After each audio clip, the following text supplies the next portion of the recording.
ಇಂಥ ಅದ್ಭುತವಾಗಿರುವಂತಹ ಕೆಂಪು ಬಾಳೆಹಣ್ಣು ವರ್ಲ್ಡಲ್ಲಿ ಅಥವಾ ಗ್ಲೋಬಲ್ಲಿ ರೆಕಗ್ನೈಸ್ ಆಗಿದೆಯಾ ಅನ್ನೋದನ್ನ ಅರ್ಥ ಮಾಡ್ಕೊಳ್ಳಿಕ್ಕೆ ನಾವು ಪ್ರಯತ್ನ ಮಾಡೋಣ. ಹೌದು, ಈ ಕಮಲಾಪುರ ಬಾಳೆಹಣ್ಣನ್ನು GI ಟ್ಯಾಗಲ್ಲಿ ಭಾರತ ಸರ್ಕಾರ ಸೇರಿಸಲಾಗಿದೆ. GI ಟ್ಯಾಗ್ ಏನಂತಂದರೆ, ಈ ಹಣ್ಣನ್ನು ಜೆನೆಟಿಕ್ ಇಂಜಿನಿಯರಿಂಗ್ ಮಾಡಿ ಯಾರೂ ಕಾಪಿ ಮಾಡುವಂತಿಲ್ಲ. ಇದು ಕಮಲಾಪುರ ಕರ್ನಾಟಕದ ಸ್ವತ್ತು. ಇದನ್ನು ನಾವು ಟ್ಯಾಗ್ ಮಾಡಾಗಿದ್ದೀವಿ. GI ಟ್ಯಾಗ್ ಮಾಡೋದ್ರಿಂದ ನಮ್ಮ ರೈತರಿಗೆ ತುಂಬ ಲಾಭ ಇದೆ.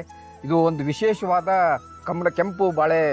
ಕಮಲಾಪುರದ ಕೆಂಪು ಬಾಳೆ ಅಂತಲೇ GI ಟ್ಯಾಗ್ ಮಾಡಲಾಗಿದೆ.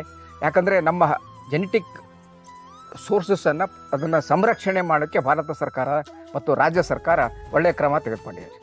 ಇಂಥ ಬಾಳೆಹಣ್ಣನ್ನು ಕಮಲಾಪುರದಲ್ಲಿ ಅತಿ ಹೆಚ್ಚು ರೈತರು ಬೆಳೀತಾರೆ. ಹಾಗೆ ಇದು ಇಲ್ಲಿಂದ ಬೇರೆ ಬೇರೆ ಕಡೆಗೆ ಹೋಗುತ್ತೆ ಮತ್ತು ಅನೇಕ ಜನರಿಗೆ ತಲುಪುತ್ತೆ. ಇಂಥ ಅದ್ಭುತವಾದ ಬಾಳೆಹಣ್ಣನ್ನು ನಮ್ಮ ಕಲ್ಯಾಣ ಕರ್ನಾಟಕದ ಕಮಲಾಪುರದಲ್ಲಿದೆ ಅನ್ನೋದು ನಿಮ್ಮೆಲ್ಲರ ಹೆಮ್ಮೆ.